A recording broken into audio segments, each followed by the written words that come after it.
नमस्कार, मैं हूं संजय शर्मा। आप देख रहे हैं 4 PM न्यूज नेटवर्क। मैंने अभय दुबे जी से कहा कि मुझे बहुत दिनों बाद विदेश मंत्री पे इतना गुस्सा आ रहा है।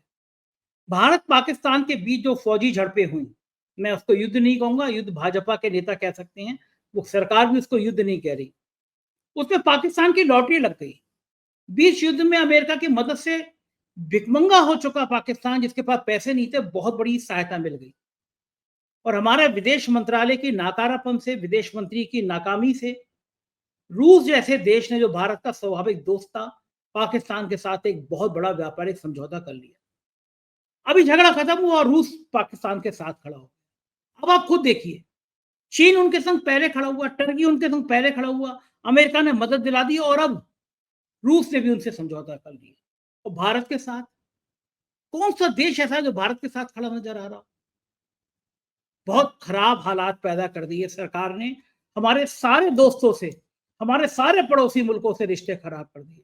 मैंने अभय दुबे जी से पूछा कि अगर यही हालात रहेंगे तो भारत की स्थिति दुनिया में कहां रुकेगी? उधर प्रधानमंत्री मिलने गए कानपुर में, जो शहीद पहलगाम में हुए थे, आतंकियों ने मार दिया था उनकी पत्नी से। उनकी पत्नी ने कहा कि आतंकी चाहते थे कि हिंदू मुसलमान किया जाए, नहीं करना चाहिए। काश प्रधानमंत्री को लगा होता कि उनके कुछ नफरती चिंटू सांसदों ने उस घटना के बाद हिंदू मुसलमान करने की कोशिश की, वो कितनी खराब थी। मैंने अभय दुबे जी से पूछा कि हो क्या रहा है देश में? हमारे सांसद विदेश में जा रहे हैं, विदेशी मीडिया छाप ही नहीं रहा है उनको। ये सारी बातें अभय दुबे जी के साथ इस इंटरव्यू में। आपको पसंद आए तो कमेंट जरूर करिएगा, चैनल को सब्सक्राइब और ज्वाइन करिए। चलते हैं अभय दुबे जी के पास। 4 PM न्यूज नेटवर्क में स्वागत है अभय दुबे जी आपका। आज मुझे सच में अपने विदेश मंत्री पर बहुत गुस्सा आ रहा है। मेरे ख्याल से मैंने जब से देखा है 15-20 सालों में, इतना खराब सरकार का रवैया, इतना खराब विदेश मंत्री, इतना खराब विदेश मंत्रालय कभी नहीं रहा कि पूरे दुनिया में कोई देश हमारे साथ खड़ा ही नहीं हो रहा है। एक लंबे समय से मैंने देखा है कि रूस हमेशा भारत का सबसे बेहतर दोस्त था। जब अमेरिका ने सातवां बेड़ा भेजने की बात कही थी इंदिरा गांधी के लिए, तो रूस खड़ा हो गया था कि हम भी अपना बेड़ा भेज रहे हैं। लेकिन हमारे विदेश मंत्री जी के सुझाव पे हमारे विश्व गुरु जी गए और यूक्रेन में जेलेंस्की के गले वाले मिल लिए। स्वाभाविक है रूस नाराज होगा। और ये जो युद्ध युद्ध तो नहीं है, इसको युद्ध तो नहीं कहना चाहिए, क्योंकि बीजेपी के कुछ नेताओं को युद्ध लग रहा है, लेकिन सरकार ने तो कहा नहीं युद्ध, ये फौजी झड़पें हैं। इन झड़पों में तो मुझे लग रहा है कि ये भारत और पाकिस्तान की झड़पों में पाकिस्तान की लॉटरी लग गई है। जो पाकिस्तान की जीडीपी धड़ाम हो गई थी, पैसे नहीं थे, उसके पास पैसों की बरसात हो रही है। बीच युद्ध में उसको इतनी बड़ी मदद मिली, वित्तीय मदद। और अब तक के युद्ध की सबसे खराब खबर ये कि रूस ने भी उसके संग, पाकिस्तान के संग, एक बहुत बड़ा व्यापारिक समझौता किया है। ये भारत के लिए शायद भारत और पाकिस्तान की झड़प की सबसे बुरी खबर है ये, कि रूस जो भारत का दोस्त था, अब पाकिस्तान के साथ समझौते में चला गया, व्यापारिक समझौता किया है। क्या मानेंगे कि हम, क्या इतने विदेश नीति हमारी इतनी फेल हो गई है, हम रूस जैसे अपने पुराने दोस्त को भी समझाने में विफल रहे कि पाकिस्तान हमारा विरोधी है, आतंकवाद की जननी है, मत जाओ वहां पे। कोई सुनने को ही तैयार नहीं है। अबे जी, क्या लग रहा है? तो बड़ा खौफनाक खबर है। देखिए, आपने ये जो एक अपने वक्तव्य में कहा कि पाकिस्तान की लॉटरी लग गई है, वास्तव में पाकिस्तान की लॉटरी लग गई है। जिस दिन पाकिस्तान में जनरल आसिम मुनीर ने सोचा होगा कि हिंदुस्तान पर एक आतंकवादी हमला कराया जाए और उसमें वो काफी भीषण और भयानक किस्म का रक्तपात हो और उसको हिंदू बनाम मुसलमान कर दिया जाए और उसके जरिए भारत कश्मीर के मुद्दे का अंतर्राष्ट्रीयकरण कर दिया जाए। जब उन लोगों ने ये साजिश की होगी, जब ये योजना बनाई होगी, तब उन्हें भी ये ख्याल नहीं होगा कि उसका उन्हें इतना ज्यादा लाभ होगा जितना लाभ अभी हुआ है। और आपके वक्तव्य में ये बात भी सही है कि पाकिस्तान बिल्कुल आर्थिक रूप से उसकी कमर टूट चुकी थी। इसमें मैं अपनी तरफ ये जोड़ दूं कि पाकिस्तानी फौज जनता के बीच में अगर अलोकप्रिय नहीं थी, तो जनता में उसके प्रति एक अनमनापन जरूर आ गया था। जनता उससे कोई उम्मीद नहीं कर रही थी उससे, यानी पाकिस्तानी फौज के नाम से जनता में कोई जोश नहीं पैदा होता था। लोगों को ये बात बहुत बुरी लग रही थी कि फौज, शहबाज शरीफ ने और आसिम मुनीर ने मिलकर इमरान खान को जेल में डाल रखा है और इमरान खान के साथ जेल में बदसलूकी भी कर रहे हैं। इमरान खान पाकिस्तान के बहुत ही लोकप्रिय नेता हैं। आज की तारीख में अगर वहां निष्पक्ष चुनाव हो तो इमरान खान एक तरफा चुनाव जीतेंगे, ऐसा मेरा मानना है। लेकिन ये बात भी जनता को बहुत बुरी लग रही थी। लोग उम्मीद कर रहे थे कि वास्तव में एक सच्ची राजनीतिक प्रक्रिया पाकिस्तान में शुरू हो, ऐसी फर्जी किस्म की राजनीतिक प्रक्रिया नहीं जिसके जरिए उन्होंने शहबाज शरीफ को प्रधानमंत्री बना रखा है।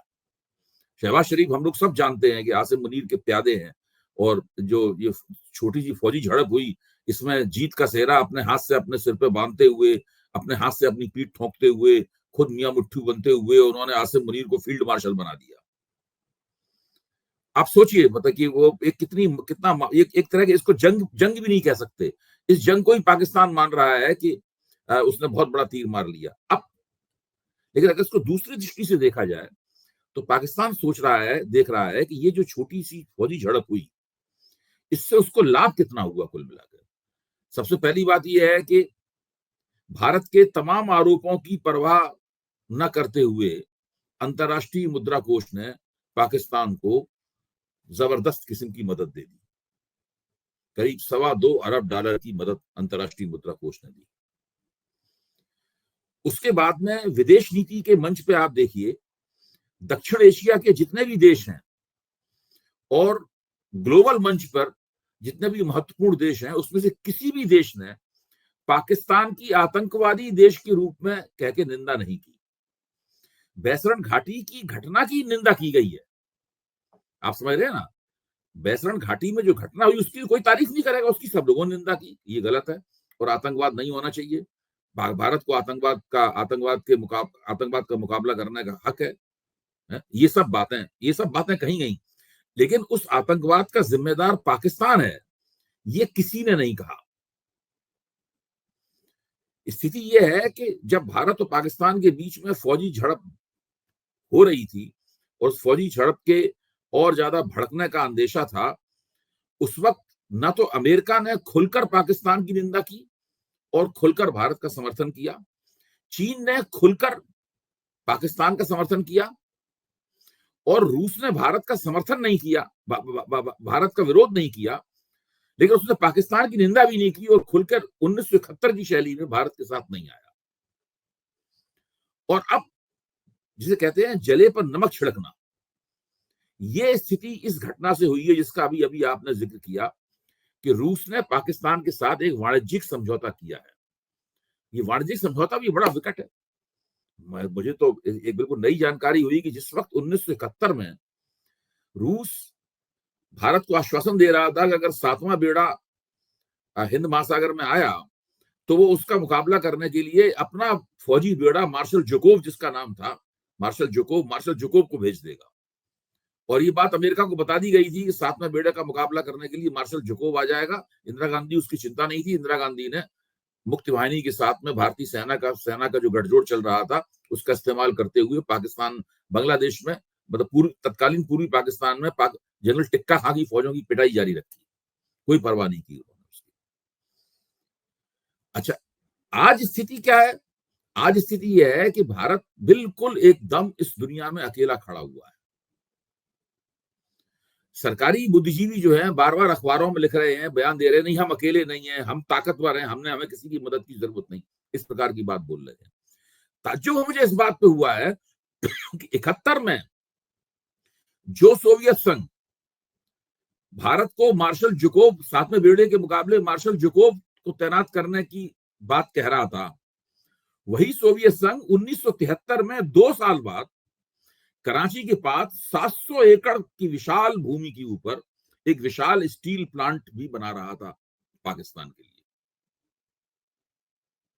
ऐसा नहीं है कि उस वक्त भी तत्कालीन सोवियत संघ, आज सोवियत संघ नहीं है लेकिन तत्कालीन सोवियत संघ जो है पाकिस्तान की मदद न कर रहा हो। यानी उस वक्त भी सोवियत संघ भारत को मार्शल जोकोव की मदद दे रहा था और साथ में उसके ठीक 2 साल बाद 1973 में इस कारखाने का उद्घाटन हुआ था। फिर बाद में सोवियत संघ का 1990 में सोवियत संघ खत्म हो गया, वो अपने ही बोझ से ढह गया पूरी तरीके से। और जैसा कि पाकिस्तान में होता है, पाकिस्तान में किसी किस्म की कोई टेक्नोलॉजिकल प्रगति तो हुई नहीं है, तो पाकिस्तान की सारी मशीनें भी पुरानी पड़ती चली गई, कारखाने में बहुत ज्यादा बदइंतजामी हुई और घाटा बहुत जबरदस्त हो गया, और धीरे धीरे करके 2015 में आकर ये कारखाना बंद हो गया। उसके बाद पाकिस्तान ने रूस के साथ में बातचीत करना शुरू किया कि भाई इस कारखाने को चालू करवाया जाए, क्यों करीब 300 अरब डॉलर प्रति वर्ष से ज्यादा लागत करके पाकिस्तान को बहुत सारा स्टील और स्टील का स्क्रैप आयात करना पड़ रहा था इस कारखाने के बंद हो जाने से। पाकिस्तान की किसी तरह पाकिस्तान ने जो भी हो, जो उसके पीछे जो भी कारण रहा हो, पाकिस्तान ने रूस को पटा लिया। अब रूस की मदद से इस कारखाने का जीर्णोद्धार किया जाएगा और रूस की जो एडवांस मशीनरी या अत्याधुनिक मशीनरी है स्टील उत्पादन की, वो इस कारखाने में लगाई जाएगी। परिणाम क्या निकलेगा? परिणाम ये निकलेगा कि पाकिस्तान जितना स्टील आयात, जितना इस्पात आयात करता था, उससे 30% आयात उसे कम करना पड़ेगा और उसको करीब 206 अरब डॉलर का उसका विदेशी मुद्रा का खर्चा बच जाएगा उसका। पाकिस्तान बहुत होता है, बहुत होता है। आप सोचिए, एक तरफ तो रूस से इतनी बड़ी मदद मिली, दूसरी तरफ अमेरिका की मेहरबानी से अंतरराष्ट्रीय मुद्रा कोष से वो तमाम मदद मिली, और फिर भारत जिन इस्लामिक देशों के ऊपर विश्वास करता था, सऊदी अरेबिया के ऊपर, तुर्की के ऊपर, उन लोगों ने पाकिस्तान का साथ देने का निर्णय लिया और एक तरह से भारत को धोखा सा दे दिया उन्होंने। अजरबैजान ने, तुर्की ने और सऊदी अरब में इन लोगों ने भारत को धोखा से दे दिया और ये ठगे के ठगे रह गए। आज स्थिति यह है कि रूस काफी हद तक चीन के नजदीक चला गया है, क्योंकि जब पुतिन ने यूक्रेन के ऊपर हमला किया तो चीन अकेला ऐसा देश था जिसने खुलकर पुतिन का साथ दिया। चीन ने कहा कि बिल्कुल ठीक हमला किया, ये हमला बिल्कुल सही है।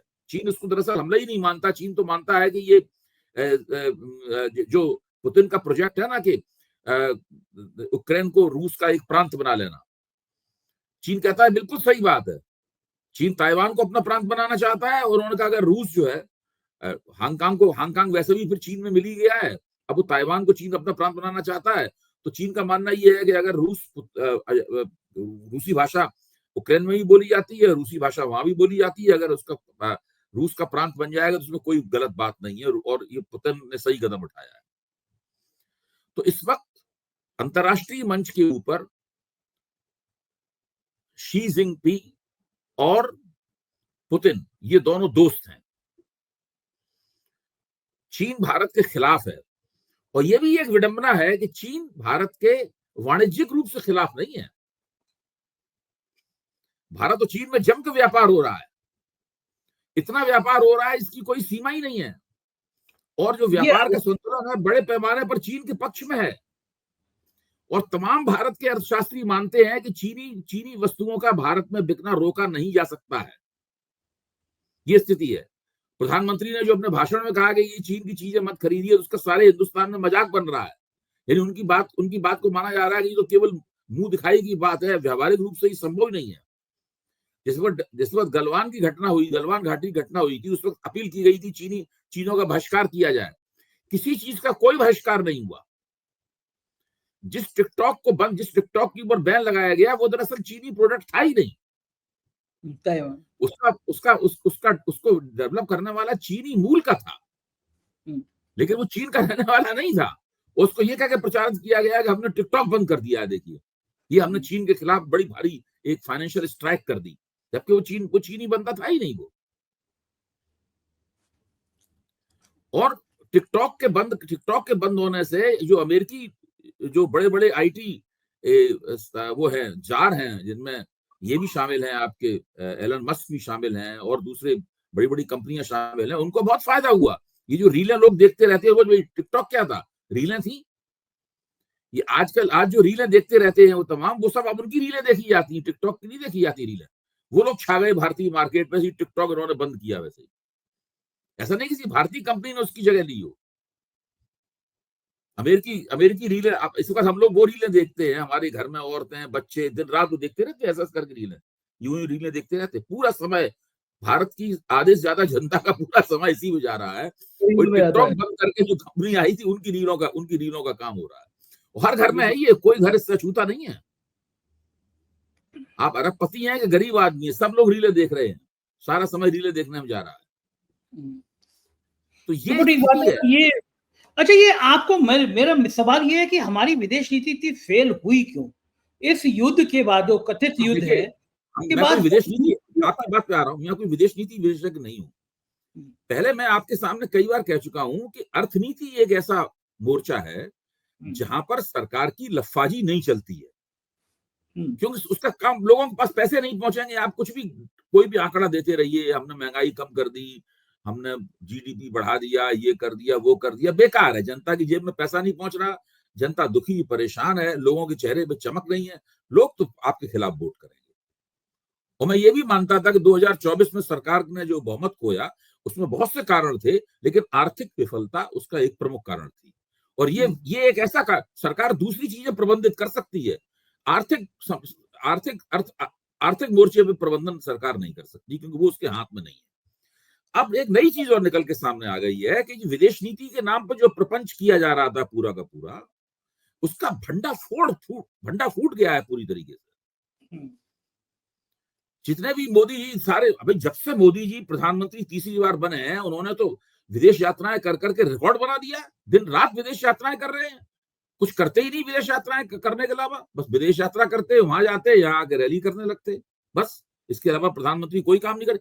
इतनी विदेश यात्राएं जो प्रधानमंत्री करता हो, दुनिया के बड़े बड़े नेताओं से जो इतने बार गले मिला हो, तरह तरह से तरह से उनके साथ जोरम जोशी के साथ हाथ मिलाए हों, इतनी फोटो अपॉर्चुनिटीज हो, इतनी तस्वीरें खिंची हो, कितना टीवी में प्रचार किया गया हो, आज कुछ नहीं है। विदेश नीति के नाम पर बिल्कुल ढक्कन है, एकदम डबल जीरो।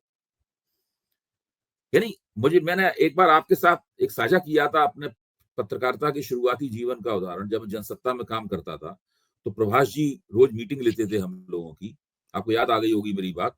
प्रभाष जी मीटिंग लेते थे रोज, तो उसमें हम लोग एक बार इस समस्या पर विचार कर रहे थे कि हम लोग विदेशी खबरें अखबार में किस तरीके से छापें।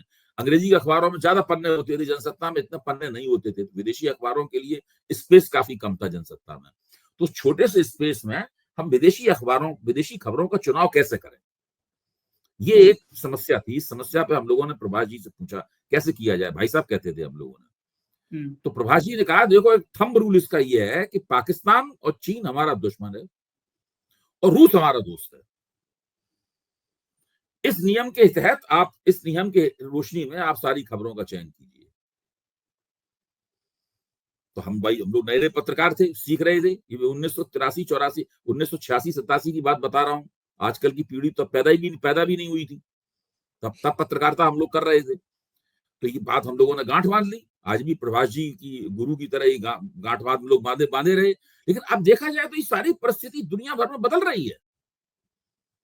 न रूस आपका उस तरीके से दुश्मन है, और न रूस आपका उस तरीके से दोस्त है, और न चीन आपका उस तरीके से दुश्मन है। क्योंकि चीन एक तरफ आपके लद्दाख में जमीन दाब रहा है, गलवान घाटी में आपके सैनिकों से उसकी खूनी मारपीट हो रही है, लद्दाख में वो नई काउंटियां बना रहा है। एक तरफ ये चिंता है, दूसरी तरफ आपके और चीन के बीच में जबरदस्त किस्म का व्यापार हो रहा है। और आपके सारे अर्थशास्त्री सलाह दे रहे हैं कि चीन की विदेशी मुद्रा निवेश के लिए दरवाजे खोल दिए जाए। अभी इतनी सलाहें दी गई कि पीयूष गोयल को ये बयान देना पड़ा कि अभी हमारी नीति नहीं है चीन के लिए विदेशी मुद्रा का दरवाजा खोलने की। बाकायदा उन्होंने बयान दिया इस बात को। दनादन सब लोग सलाह पे सलाह दिए जा रहे थे। यहाँ तक कि भारत के मुख्य आर्थिक सलाहकार ने पिछले इकोनॉमिक सर्वे में ये सलाह दे दी थी। तो ये स्थिति, यानी आज क्या है, आज चीन आपका दुश्मन जरूर है, लेकिन वैसा दुश्मन भी नहीं है। वो आपका वाणिज्यिक दोस्त है और सीमा पे आपका दुश्मन है। और मुझे लगता है कि दुश्मन एक ही रह गया दरअसल, पाकिस्तान, वो है पाकिस्तान। पाकिस्तान निश्चित रूप से दुश्मन है और भारत विरोध की और भारत से दुश्मनी की खुराक पे उसका पूरा पल रहा है। लेकिन पाकिस्तान की खूबी यह है कि उसने भारत से ज्यादा अपने दोस्त ढूंढ लिए हैं, ज्यादा अच्छी विदेश नीति संबंधी ज्यादा अच्छी गोलबंदी उसने की है। वो तो मैं कह रहा हूँ कि देखिए, आप भारत के संग में कौन सा देश खड़ा हुआ? पाकिस्तान के संग में चीन भी खड़ा हो गया, अमेरिका ने उसे कर्जा दिला दिया, अब तो रूस भी आ गया, टर्की और अर्जेंटीना पहले से खड़े हुए। हम लोगों के संग कोई है ही नहीं। बांग्लादेश, श्रीलंका। संजय जी, इसीलिए मैं कह रहा हूं कि अब पहले मैं कहता था कि अर्थनीति के मामले में ये सरकार डबल जीरो है। अब मैं इसमें एक चीज और जोड़ रहा हूं कि विदेश नीति और अर्थनीति दोनों के मामले में ये सरकार डबल जीरो है। इस सरकार तो ये सरकार कोई भी दावा करे उस पर यकीन नहीं करना चाहिए, क्योंकि बाद में उसका कोई परिणाम कुछ नहीं निकलता है। अच्छा अभी जी, आप क्या मेरी बात से सहमत होंगे कि नौकरशाह बढ़िया मंत्रालय नहीं चला सकते? एक राजनेता, परिपक्व राजनेता बेहतर होगा, बजाय ये नौकरशाह को जो उन्होंने कमान दे रखी तो है। आप निर्मला सीतारमन को राजनेता मानते हैं कि नौकरशाह मानते हैं? आप देख लीजिए वित्त की हालत क्या है। नहीं, आप बताइए। नहीं, वो राजनेता था, लेकिन परिपक्व नहीं है वो। सिर्फ परिपक्व नहीं आपने है। आपने क्वालिफिकेशन दी ना कि आपने परिपक्व राजनेता होना चाहिए। हाँ, हाँ, है तो वो पॉलिटिशियन, क्योंकि हाँ, भ्रष्टाचार विरोधी आंदोलन में भाजपा की प्रवक्ता हुआ करती थी हाँ, कस के वो बोला कभी करती थी। नौकरशाह नहीं रही। लेकिन आप हुँ, देखिए, उनके पास परिपक्वता नाम की कोई चीज ही नहीं है निर्मला सीतारमण के पास। जो ब्यूरोक्रेट्स उन्हें थमा देते हैं वो थामे रहती हैं, वो करती रहती हैं।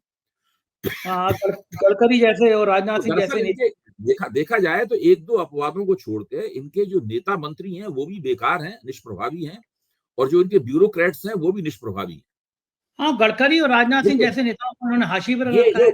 ये मोदी सरकार प्रतिभा के अकाल का शिकार है।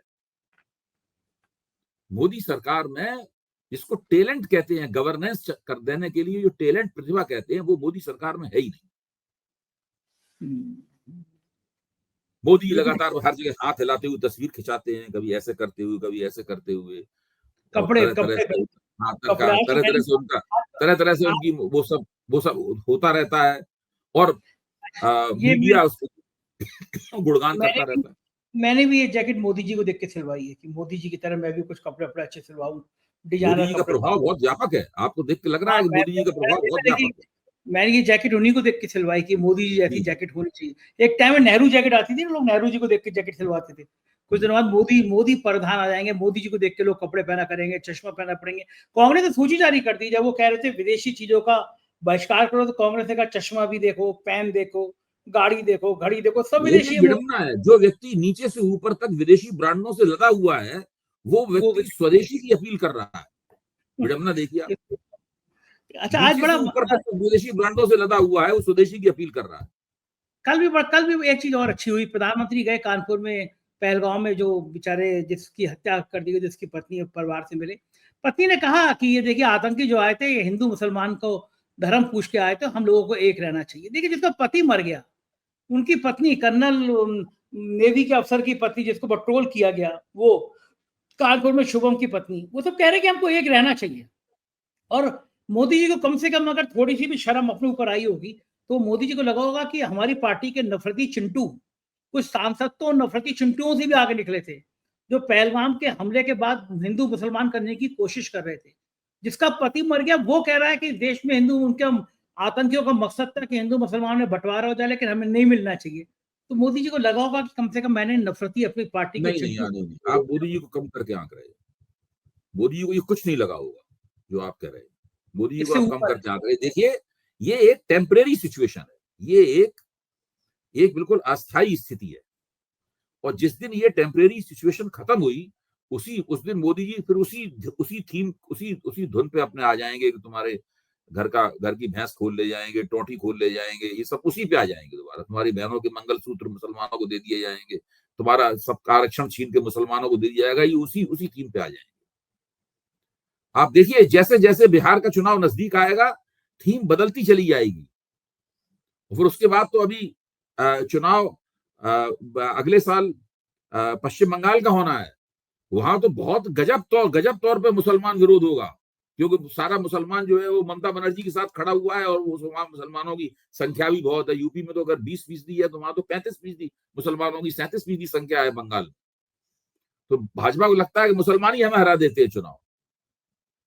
भाई बहुत बड़ा वोट मिलता है ना ममता बनर्जी को, मुसलमानों का। वो मिलता है, हाँ।